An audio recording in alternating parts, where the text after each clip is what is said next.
آج ہم آپ کو یہ بتائیں گے کہ انجینئر مرزا جیلمی المعروف مرزا چڈو جو اپنے آپ کو میں ہوں مسلم علمی کتابی کہتا ہے، تو اس کا علمی لیول کیا ہے، اور دوسرا یہ بزرگان دین علیہم الرحمہ کے بارے میں کیسی گندی زبان استعمال کرتا ہے۔ ہمارے امام اعظم ابو حنیفہ جو پوری حنفیت کے امام اور پیشوا ہیں، جن کی بارگاہ میں بڑے بڑے مفسرین، محدثین، مجتہدین اور بزرگان دین سینکڑوں سالوں سے ہاتھ باندھ کے کھڑے ہوں، ایسی ہستی کی شان و عظمت کا کیا کہنا۔ لیکن یہ چڈو کل کا چھوکرا یہ کہتا ہے کہ امام اعظم علیہ رحمہ سے زیادہ سائنس تو مجھے آتی ہے جی، اور اوقات اس کی یہ ہے امام ابن سیرین علیہ رحمہ کے لیے اس نے معاذ اللہ انتہائی غلیظ لفظ استعمال کیا، اور اس کا علمی مبلغ کا یہ حال ہے کہ امام اعظم علیہ رحمہ امام مالک کے پوتے شاگرد ہیں، معاذ اللہ۔ ایسا جھوٹ، یعنی یہ سمجھتا ہے کہ جس طرح میں ٹن ہو کے بیٹھتا ہوں کہ شاید لوگ سارے ٹن ہو کے بیٹھتے ہیں جو میری باتوں کو سن لیں گے۔ حالانکہ امام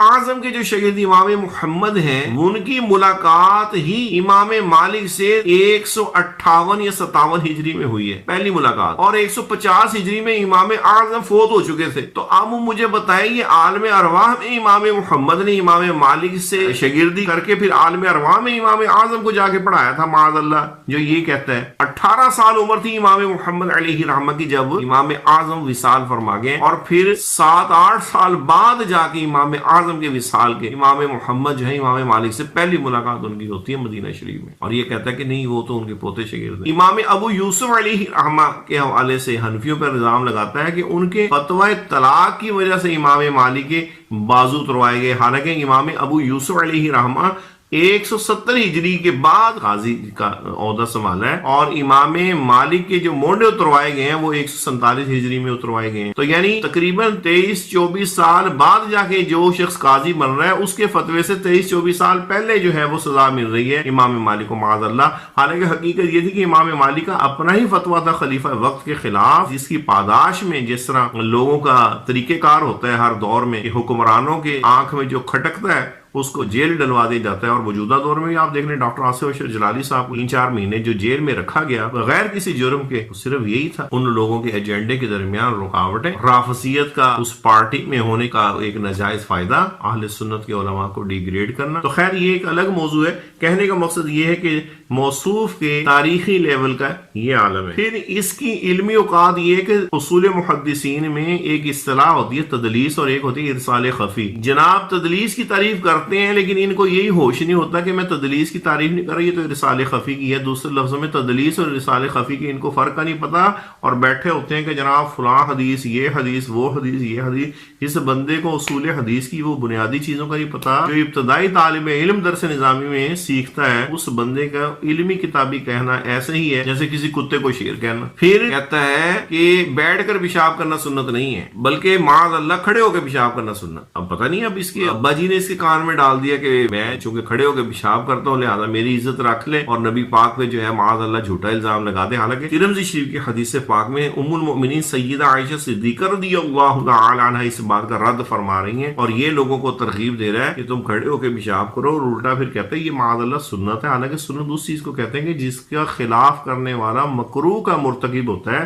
اس کا مطلب ہے جتنے لوگ بیٹھ کے پیشاب کرتے ہیں وہ معاذ اللہ خلاف سنت ہے، اور ان کو کھڑے ہو کے پیشاب کرنا چاہیے۔ حالانکہ بخاری شریف میں جو روایات موجود ہیں وہ نبی پاک علیہ السلام کے عذر پر مبنی ہے، یعنی حضور کو کوئی ایسا عذر لاحق ہوا جس پر بحالت مجبوری امت کے لیے جواز کا راستہ بتانے کے لیے آپ نے ایک بار ایسا معاملہ فرمایا، اور حقیقت میں جو آپ کا سنت طریقہ وہی ہے جس میں انسان بیٹھ کر اپنے آپ کو بچا کر ان چھینٹوں وغیرہ سے رفع حاجت کرتا ہے۔ لیکن اس نے جان بوجھ کر دین اسلام میں کھلواڑ کرنے کے لیے وہ روایات جو کسی مجبوری کی بنا پر تھیں، یہ ایسے ہی ہے کہ کل کلام کو شخص قرآن پاک میں یہ بارے میں اٹھ کے یہ کہے روزے تو معاف ہیں، اور پھر دلیل پوچھی جائے تو کہے یہ دیکھو بیمار پہ بھی نہیں ہے، مسافر پہ بھی نہیں ہے، تو اس کو یہی کہا جائے گا 2-4 چھتر لگا کر کہ یہ بیمار اور مسافر کی مجبوری کی بنا پہ اللہ پاک نے ان کو یہ رعایت دی ہے۔ اس کا یہ مطلب کب ہے کہ پوری امت پہ یہ ہو گیا معاملہ، اور یہی معاملہ بخاری شریف کی ان روایات کے جن کو یہ لے کر اچھلتے ہیں کہ جناب وہاں پر یہ موجود ہے، تو وہ یہی بتایا جائے گا کہ یہ ایک خاص موقع پر ایک عذر کی بنا پر ایسا کیا گیا ہے، وگرنہ آج تک آپ میں سے کسی نے یہ بات نہیں سنی ہوگی کہ کوئی شخص کھڑا ہو کر پیشاب کرے اور اس کو معاذ اللہ کوئی لفظ سنت کہے. اس شخص کے دل میں نبی پاک علیہ الصلوۃ والسلام کی جتنی شان و عظمت ہے آپ کو اس غلاظت سے بہت اچھے طریقے سے سمجھ آ گئی ہوگی. ضعیف احادیث کو تسلیم کرنے کے لیے تیار نہیں ہے، حالانکہ جمہور محدثین کا یہ متفقہ موقف ہے کہ فضائل کے باب میں ضعیف احادیث سے استدلال کیا جائے گا، اور یہ ہر اصول حدیث کی کتاب میں یہ بات موجود ہے. اور جن محدثین کے کہنے پر یہ کسی حدیث کے حکم کو بیان کرتا ہے انہوں نے اپنی اپنی کتابوں میں اس بات کو بیان کیا ہے، لیکن حضور علیہ الصلوۃ والسلام کی جو کہ حدیث پاک سے لوگوں کو دور کرنا ہے، لہٰذا ایک قطر بیونت جو ہوتی ہے وہ تو کرتا ہے. بلکہ یہاں تک دیکھ لیں اس کا بس نہیں چلتا، یہ احادیث مبارکہ کا بھی انکار کر دے. احادیث مبارکہ کا نام لیتا ہے، ان میں سے پھر صحاح ستہ، ان میں سے پھر بخاری اور مسلم، اور ان میں سے پھر کہتا ہے بخاری شریف، اور بخاری شریف میں کہتا ہے کہ گستاخیاں لکھی ہوئی ہیں معاذ اللہ. اب بتائیں ساری احادیث کرتے کرتے بخاری پہ لا کے وہاں پہ جا کے دھکا دے جائے کہ اس میں تو گستاخی ہے. یعنی جو چیز اس کی سمجھ میں نہ آئے وہ گستاخی ہے، اور جو چیز پوری امت مسلمہ کی سمجھ میں آئے وہ اس کے نزدیک وہ بھی گستاخی ہے. اور ظاہر ہے اس کی سمجھ میں وہی نہیں آتی جو پوری امت مسلمہ کی سمجھ میں آئی ہوتی ہے، جس کا صاف نتیجہ یہ نکلا کہ یہ چڈو صاحب اپنے کسی چڈو دین کو پروموٹ کرنا چاہتے ہیں، اور وہ چڈو دین جو ہے مرزا قادیانی غلام قادیانی فراڈیے سے بہت حد تک ملتا ہے،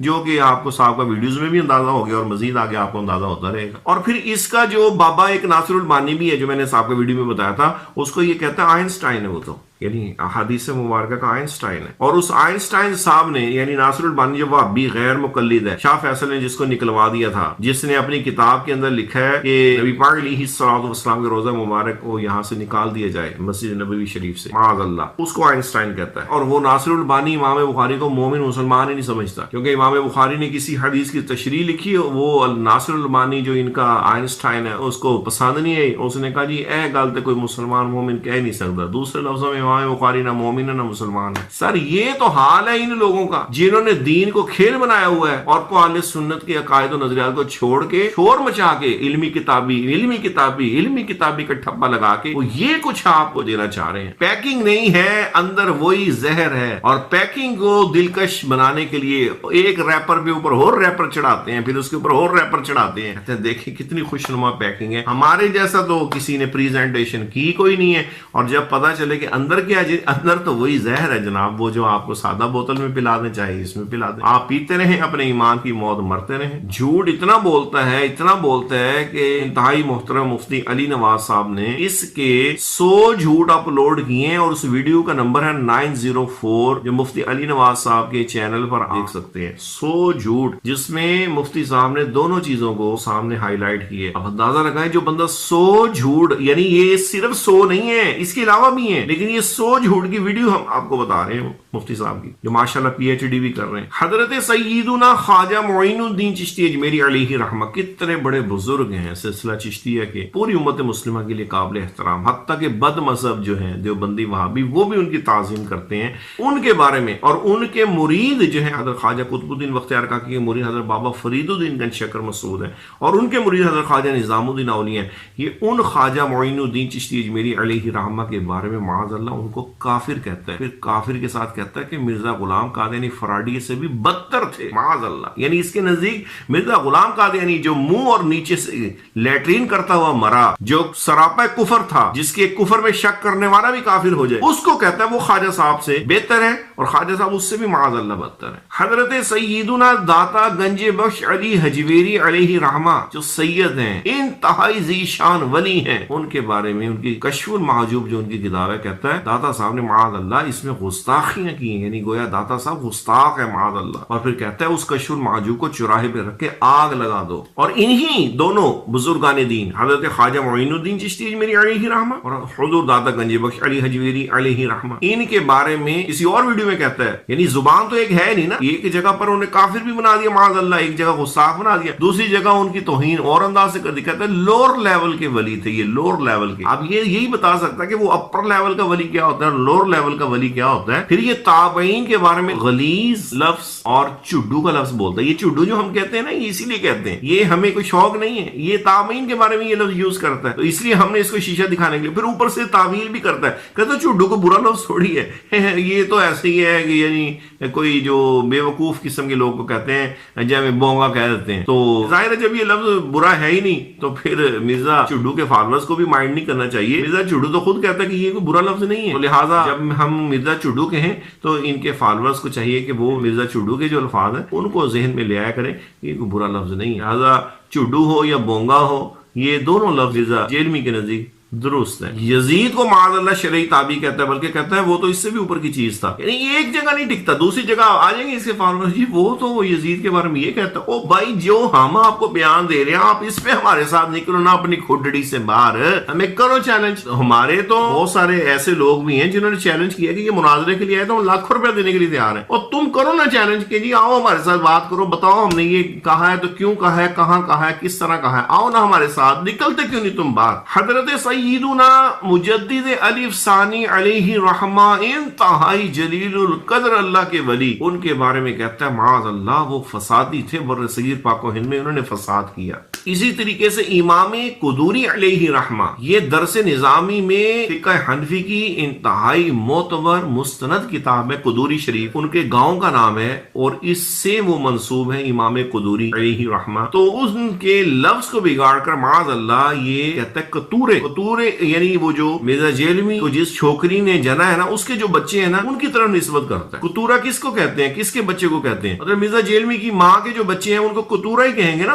آپ آگے سمجھدار ہیں, تو یہ ادھر لے کے جاتا ہے بات کو, جدھر یہ لے کے جاتا ہے ہم نے جدھر بھیج دیا. سمجھدار ناظرین ہیں وہ اس کو سمجھ گئے ہوں گے. تو اب مرزا جیلمی کو جس چھوکری نے پیدا کی ہے, وہ چھوکری جس طرح کی چیزیں پیدا کرے گی تو آپ سمجھ لیں کہ قطورہ ہم اس کو کہہ رہے ہیں, اور یہ قطورے کا لفظ امام قدوری کے لیے استعمال کر رہے ہیں. حالانکہ یہ اتنے جلیل القدر امام ہیں اور مجتہد ہیں کہ ان کی قدوری شریف کی جو شرح وہ ہدایہ کی صورت میں ہے, اور ہدایہ کی شرح آگے پھر فتح القدیر ہے علامہ ابن حمام علیہ رحمہ کی. امام ابن سیرین علیہ رحمہ کے لیے غلیظ زبانی استعمال کرتا ہے. امام غزالی علیہ رحمہ تصوف کے بادشاہ, منطق کے بادشاہ, یورپ کے اندر جن کو جو ہے وہ سیلیوٹ کیا جاتا ہے, ان کے بارے میں نفرت کا اظہار کرتا ہے. تو سر آپ کو اندازہ ہو گیا ہوگا کہ قرآن پاک, نبی پاک علیہ الصلوۃ والسلام, صحابہ کرام, اللہ پاک عز و جل, اور اسی طریقے بزرگان دین کی کون سی بنیاد ہے جس پر اس غریب شخص نے مرزا غلام قادیانی فراڈی کی طرح حملہ نہیں کیا. اور اس لیے ہم نے آپ کو یہ اجمالی طور پر بتایا ہے کہ یہ جو اچھل کے نعرے لگاتا ہے کہ میں ہوں مسلم علمی کتابی, تو سر نہ اس کا اسلام سے کوئی تعلق ہے, نہ اس کا علم سے کوئی تعلق ہے. جس علمی کتابی ہونے کا یہ شور مچاتا ہے وہ مرزا غلام قادیانی فراڈی کی